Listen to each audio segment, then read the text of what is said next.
भाई ये post graduation के बच्चों को, ग्रेजुएशन के बच्चों को पढ़ा रहा है ये आदमी। आपके मुल्क का मुस्तकबिल, आपकी कौम का मुस्तकबिल, आपकी आने वाली नस्लों का मुस्तकबिल आपने उसके हाथ में दिया हुआ है।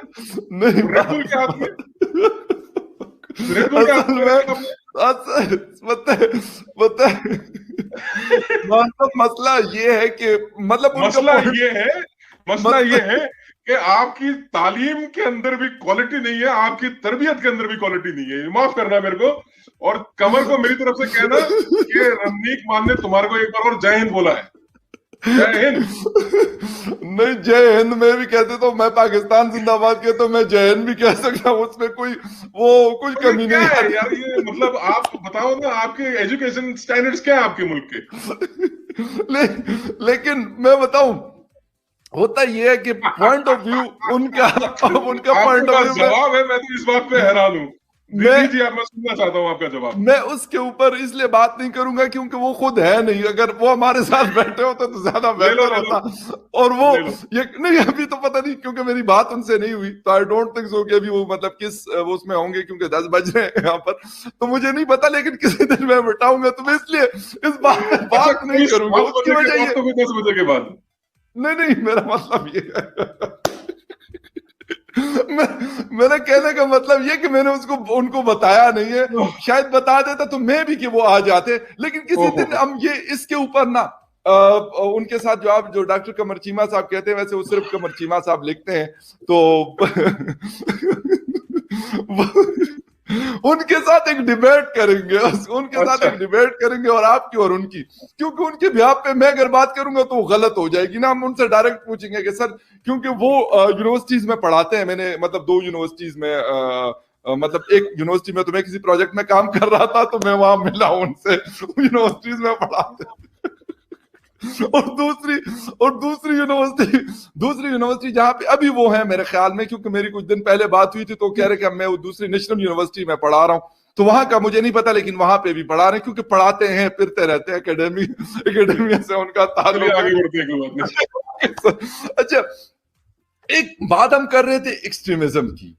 एक्सट्रीमिज्म हमारी सोसाइटीज के अंदर, आपने शुरू में मुझे कहा कि नहीं जी हमारी सोसाइटी में नहीं, आपकी सोसाइटी में, मैं ये भी कह देता हूं हमारी सोसाइटी में बहुत पुराना है, और मुझे अफसोस है कि खत्म नहीं हो रहा, अब पता नहीं कब खत्म होगा। लेकिन हिंदुस्तान की सोसाइटी में सर, जिस तरीके से हम बात कर रहे थे कि कराची बेकरी के नाम से, हालांकि हिंदू मालिक है उसके, कोई मतलब मुसलमान मालिक नहीं है, या मुसलमान भी छोड़े कोई पाकिस्तानी नहीं है, जस्ट वो नाम था। मेरे इस्लामाबाद में यहाँ पे जो सबसे बड़ा मेन इलाका है पार्लियामेंट के बिल्कुल सामने है, वॉकिंग डिस्टेंस पे, वहां दिल्ली बिरयानी है, बहुत अच्छी थी, तो हमें पसंद है। कराची में बहुत सारे, मुंबई के नाम से बहुत सारे मतलब रेस्टोरेंट्स और ये चीजें खुली हुई हैं।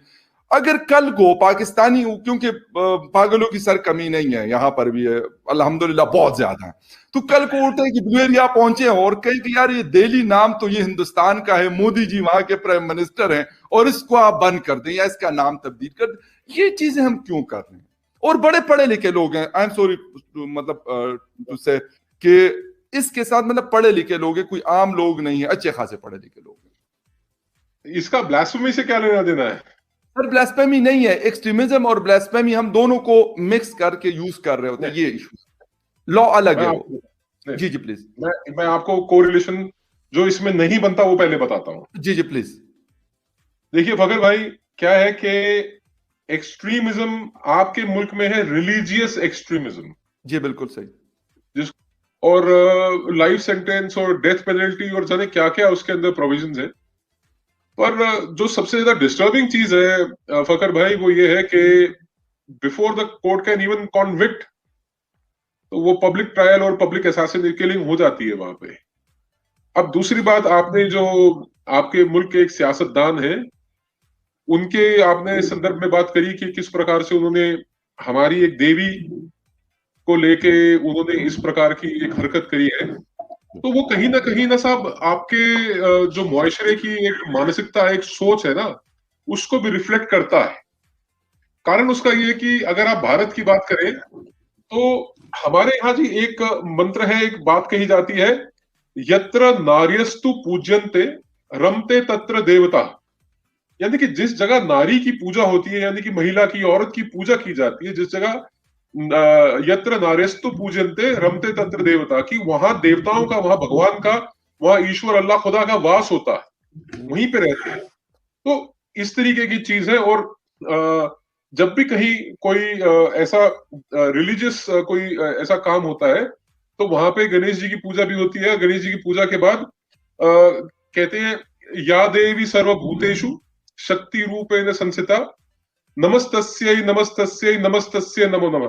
तो जब हम लोग उस मुल्क से आते हैं जहां हमारे कल्चर में औरत की पूजा की जाती है, औरत को देवी का रूप माना गया है और नमन किया जाता है, नमस्ते की जाती है, दोनों हाथ जोड़ के पूजा अर्चना की जाती है, प्रार्थना की जाती है। हमारे यहाँ तो जो छोटी बच्चियां होती हैं एक उम्र से कम की, उनको कंजकों में बिठाया जाता है, उनके पैरों को हाथ लगा के, उनके पैरों को धो के उनको पूजा जाता है, उनको उनकी पूजा की जाती है, बच्चियों की, लड़कियों की। वहीं दूसरी जानिब अगर हम पाकिस्तान का अगर हम हवाला लें या आपके मुआशरे का खास तौर पे अगर हम बात करें तो फीमेल आपके आपके कौम में ये correct me if I am wrong, is a instrument. और सच्चाई एक ये भी है फकर भाई कि हमारे जो जो हमारा कल्चर है, हमारे कल्चर में डाइवोर्स और तलाक का कोई इक्विवेलेंट वर्ड नहीं है। और संस्कृत भाषा जो है जिससे हिंदी उपजी, वो प्राचीनतम भाषाओं में से है। तो हमारे यहाँ पे कंसेप्ट नहीं है, हमारे कल्चर में ये कंसेप्ट नहीं है। और दूसरी जानिब आपके कल्चर में ये कंसेप्ट हैं, और मैरिज भी आपके यहाँ पे कॉन्ट्रैक्ट है एक किस्म का। और हमारे यहाँ पे से वेरी डिफरेंट थिंग। वो 7 फेरे लिए जाते हैं हिंदू कल्चर में, वो 7 जन्मों के लिए होते हैं। हमारे यहाँ हम 4 लावा लेते हैं और वो सदा के लिए होती हैं सब। तो मतलब हैरत तो होती है कि इतने अहमक और इतने बेवकूफ आपके यहाँ के एमएनए हैं या आपके सियासतदान हैं कि वो इस तरह की टुच्ची और घटिया हरकत कर सकते हैं सिर्फ एक राजनीतिक मंसूबे के लिए, यानी कि सियासी मंसूबे के लिए। वो मेरा ख्याल है कि वो नवाज शरीफ की जो बेटी है मरीम नवाज, उनको टारगेट कर रहे थे और उनको टारगेट करते करते उन्होंने ये घटिया हरकत कर दी। बाद में ट्वीट डिलीट भी हुआ और माफी भी मांगी गई, बट लाइफ एज यूजुअल है। पर यही काम यदि मोहम्मद साहब का किसी ने वो कार्टून बनाया होता तो यहां से फतवे निकल रहे होते, यहां से फतवे निकल रहे होते और कहते कि इस गुनाह की सजा क्या, धड़ से सिर जुदा और तन से जुदा। हाँ, तन से जुदा। तो ये आपके यहाँ पे लेवल ऑफ टॉलरेंस तो ये है सब। तो ये जो आपने मेरे से सवाल पूछा, मेरा ख्याल है कि आई पर्सनली फील फकर भाई, बिकॉज मैं तो पाकिस्तान में रहता नहीं हूं, रहते तो आप हैं। तो ये जो एक घटिया सोच, एक नीच सोच का मुजाहरा अमूमन आपके मुल्क में होता है, आप उससे ज्यादा वाकिफ हैं बनिस्बत मेरे। और मैं समझता हूं कि बेहतर किसी भी मुआशरे के लिए होगा कि जो आधी आबादी है, जिनको हम अपनी इज्जत मानते हैं निकाह से पहले, हमारी माएं, हमारी बहनें, वो जब, और वही माँ, वही बहन या वही औरत जब बीवी का रूप इख्तियार करके किसी और के घर में जाती है, तो उसकी उतनी ही इज्जत होनी चाहिए, बल्कि ज्यादा होनी चाहिए कि वो अपना घर छोड़ के आपका घर बसाने आई है और आपका जो खानदान है उसको आगे बढ़ाने के लिए उसने अपना घर छोड़ा है। तो कहीं ना कहीं वो एक इज्जत होती है। पर उसका रूट कॉज ना फकर भाई, माफ करना, बट वो इस्लाम में ही है। उसका रूट कॉज भी, वो बीमारी की जड़ें भी इस्लाम में ही है। और जिस तरीके से हदीस के अंदर सजाएं मुकर्रर की गई हैं, जिस तरीके से अभी थोड़े दिन पहले आपके यहाँ पे एक डिबेट चल रहा था, वो 25,000 रुपए लड़की से लेंगे उसके टेस्ट के लिए। और मैं 1,500 साल की इस्लाम की तारीख में अगर भाई बड़ा अफसोस होता है कि एक लड़की जो रेप की विक्टिम है, जिसके साथ वो ज्यादती हुई, जिना हुआ है, उसको 4 इंडिपेंडेंस आई विटनेस खड़े करने पड़ेंगे, बियॉन्ड लॉजिक। अच्छा, एक चीज आपने 2 बातें की। एक तो तलाक के हवाले से बात की। मुझे नहीं पता हिंदू रिलीजन में है कि नहीं, इस्लाम के अंदर है। और उसकी एक वजह मुझे जो नजर आती है, मैं उसको अलग से एक सोचता हूं कि एक इंसान है, बहुत दफा ऐसा होता है कि बहन भाइयों में भी मतलब डिफरेंस ऑफ ओपिनियन होता है, मतलब मैं एग्री नहीं करूंगा, मियां बीवी में ये चीज हो सकती है। तो बजाय इसके कि सारी जिंदगी एक दूसरे की वो जिंदगी खराब कर ले, बजाय इससे बेहतर नहीं कि वो सेपरेट हो जाए? इस्लाम से हम साइड पे कर लेते हैं, इस्लाम से हम साइड पे कर लेते हैं। देखिए, मैं दो दो चीजें हैं, इनको आपको दोनों दोनों पहलुओं को देखना पड़ेगा फकर भाई। एक तो नहीं, इस्लाम से अलग करके नहीं देख सकते, क्योंकि ये जो बात हो रही है पीपीसी के अंदर, देखिए जब आप इस्लामिक रिपब्लिक ऑफ पाकिस्तान बने तो उस वक्त आपने ये बात डिसाइड कर ली थी, आपने तस्लीम कर लिया था कि ये इस्लामिक रिवायतों के हिसाब से ही मुल्क चलेगा। और बहुत सी जो पाकिस्तान पीनल कोड के अंदर प्रोविजंस हैं वो प्रेरित हैं इस्लाम से, not one but many, blasphemy being one of those.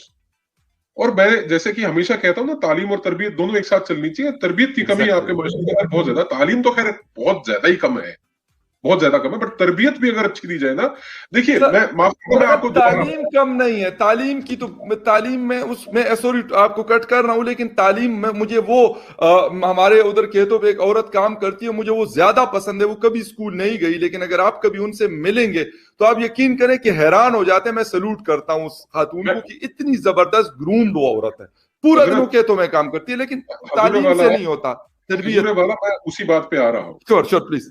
और मैं आपको ये बात बड़े वाज़े तौर पे बताना चाहता हूं, और आप इस बात को समझ भी लीजिएगा कि जैसे आप कबीलाई लोग हैं अफगानिस्तान में, या नीचे आप केपीके में, या और जो कई सारी ट्राइबल कम्युनिटीज हैं जिनका अपना एक रिवायत है, एक अपना ट्रेडिशन है। और मैं अगर आपको हिंदुस्तान के हवाले से बताऊं तो केरला एक ऐसा एरिया है जहां पे जो सोसाइटी है वो महिला प्रधान है। आप नॉर्थ ईस्ट में जाएंगे इंडिया में, वहां पे सोसाइटी में महिला प्रधान है। कई जगह तो ऐसी रवायत है कि जहां शादी के बाद लड़का लड़की के घर आता है।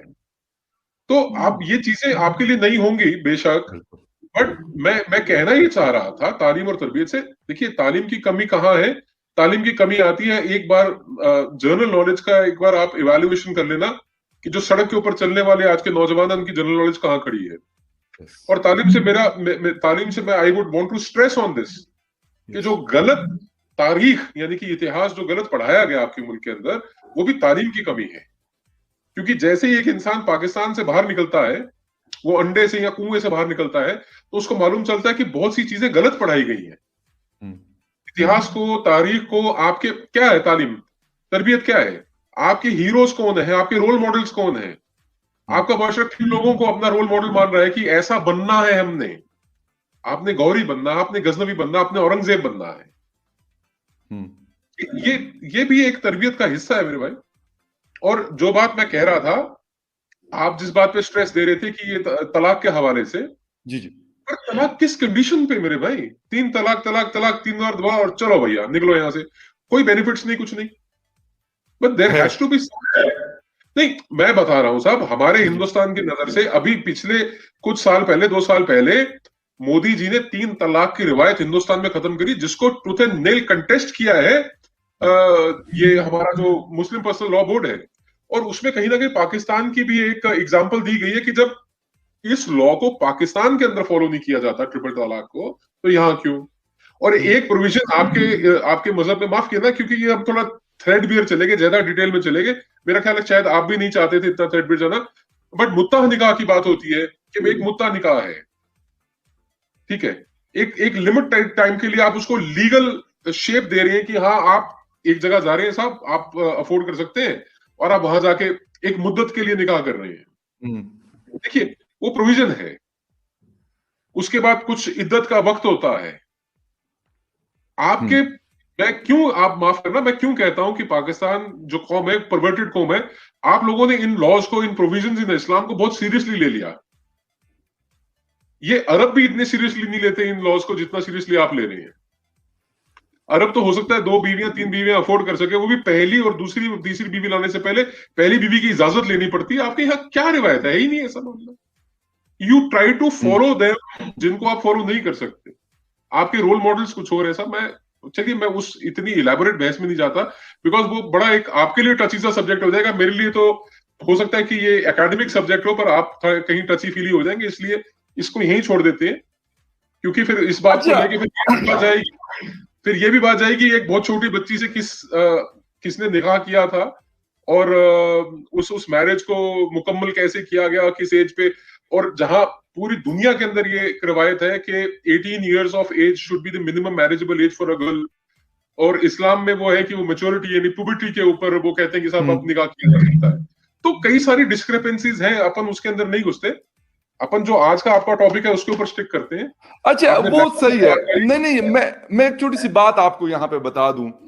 बातें ये होती हैं, मतलब जितना मुझे पता है, थोड़ा बहुत मुझे हिंदू रिलीजन का, मैं कहता हूँ यार जो वो करते हैं उनको करने दो। हाँ, जो वो चीजें, बहुत सारी चीजें ऐसी हिंदू रिलीजन में भी होती है कि हमारे यहाँ लोग कहते हैं कि वो जस्टिफाइबल नहीं होती। इस्लाम के अंदर भी बहुत सारी चीजें, मैं क्योंकि सूफी सेक्ट को ज्यादा फॉलो करता हूं, तो मैंने उनको जब देखा है तो उन लोगों ने क्या किया, उन लोगों ने ये किया कि उन्होंने फोकस किया सूफी सेक्ट को। जब मतलब मैं जिनके पास भी मिला, जिनसे भी मैं मिला, वो कहते यार फोकस ऑन एजुकेशन।